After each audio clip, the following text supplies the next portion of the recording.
پاکستان جس کا نام لیتے ہو اس کی تو پے بھی نہیں ہم بننے دیتے، اس کی پے بھی نہیں بن پائے گی۔ جو پاکستان کے بننے کے خلاف تھے وہ پاکستان کے چلنے کے خلاف ہے۔ اب تم نے دیکھا نہیں کہ مختلف دوسرے بدعقیدہ لوگوں کے بیانات اخبارات میں آئے کہ جناب شکر ہے کہ ہم پاکستان کے بننے میں اس گناہ میں شریک نہیں ہوئے، نہیں تو اللہ کی بارگاہ میں ہمیں بھی عذاب ہوتا۔ جن کے نزدیک پاکستان کا بننا گناہ ہے ان کے نزدیک پاکستان کا چلنا گناہ ہے۔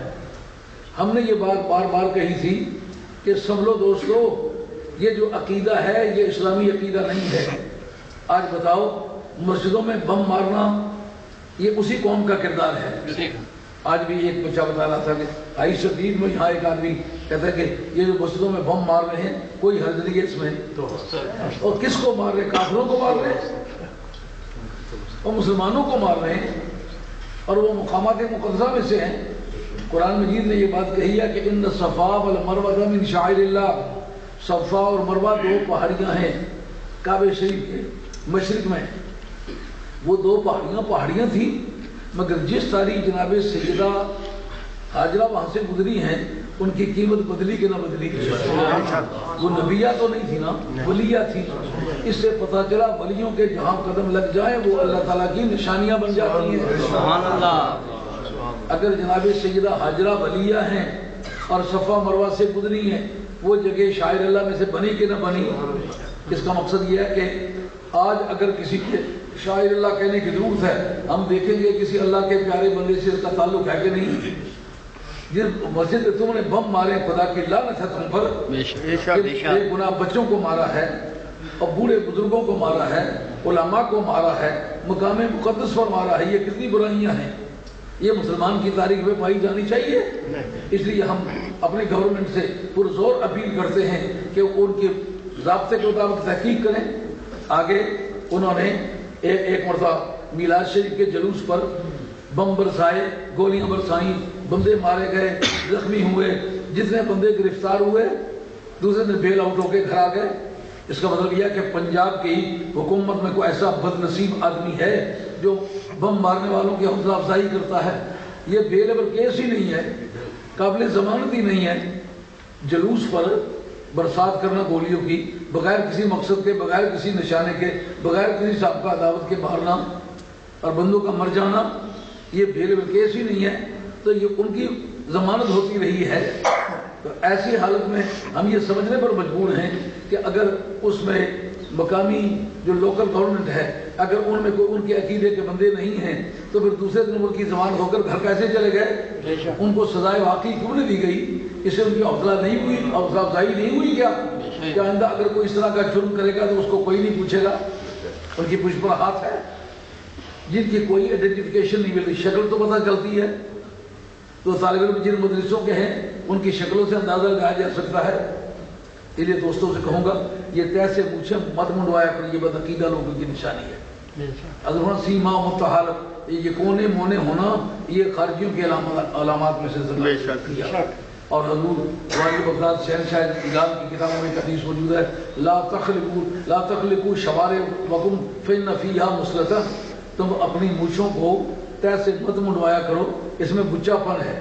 جیسے کان کاٹنا بچہ پن ہے، ناک کاٹ دینا بچہ پن ہے، آنکھ نکال دینا بچہ پن ہے، مونٹ کاٹ دینا بچہ پن ہے، جیسے کسی کی جبرن داڑھی مونٹ دینا یہ بچہ پن ہے، اس سے پونچھوں کو بھی طے سے مونٹ دینا یہ بھی بچہ پن ہے۔ اس سے سرکار نے منع فرمایا۔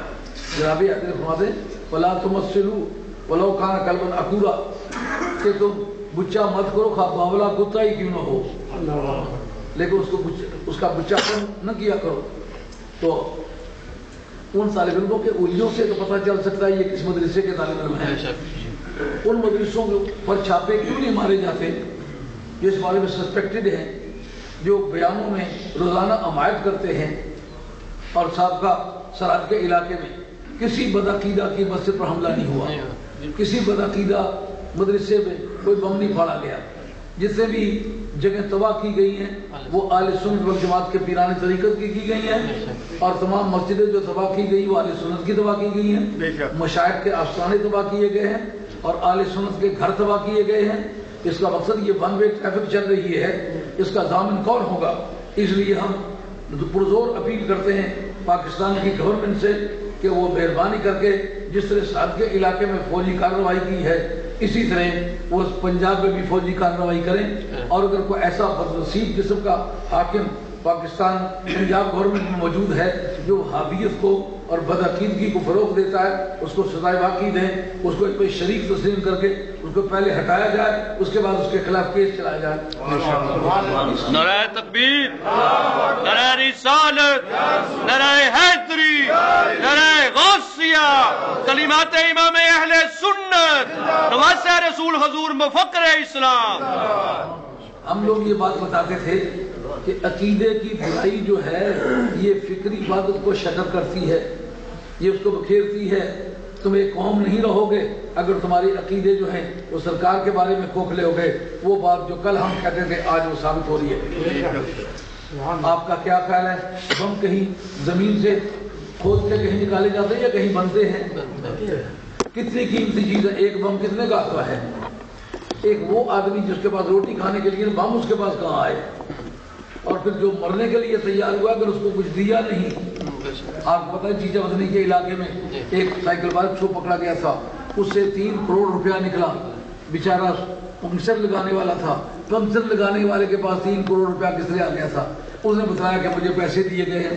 اب ظاہر ہے بھوکا آدمی تو پیسے نہیں دے سکتا، اگر کسی غیر ملکی اسلام دشمن امیر حکومت سے ان کا تعلق نہیں ہے تو وہ پیسے کہاں سے آتے ہیں؟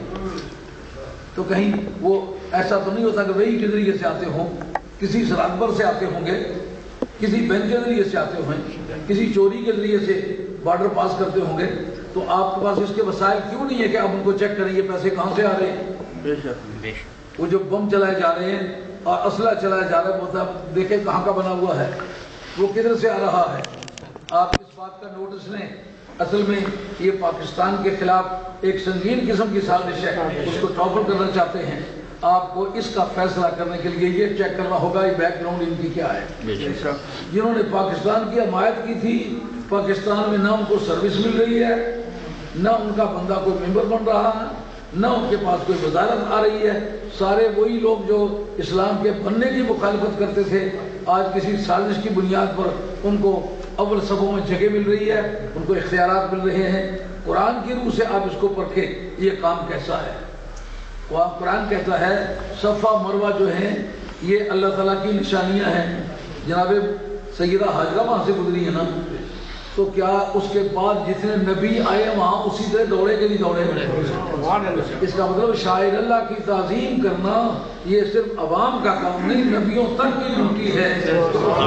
تعلیمات کے ذریعے سے باقی انسانوں پر بھی خوشگوار اثر پڑے۔ حضرت نبی کریم علیہ السلام بھی اس کے وہاں دوڑے کے نہیں دوڑے؟ یہ سنت ابراہیم علیہ السلام کی تو نہیں ہے، کسی پیغمبر کی سنت ہوتی تو دوڑنا پھر تو قرین عقل ہوتا، دماغ سوچتا کہ چونکہ نبی تھے وہ ان کا یہ کام تھا ان کی پیروی کرنی چاہیے تھی، مگر جس وقت وہ کام ایک ولیہ نے کیا ہے تو نبی کریم علیہ السلام وہاں اسی طرح دوڑے ہیں۔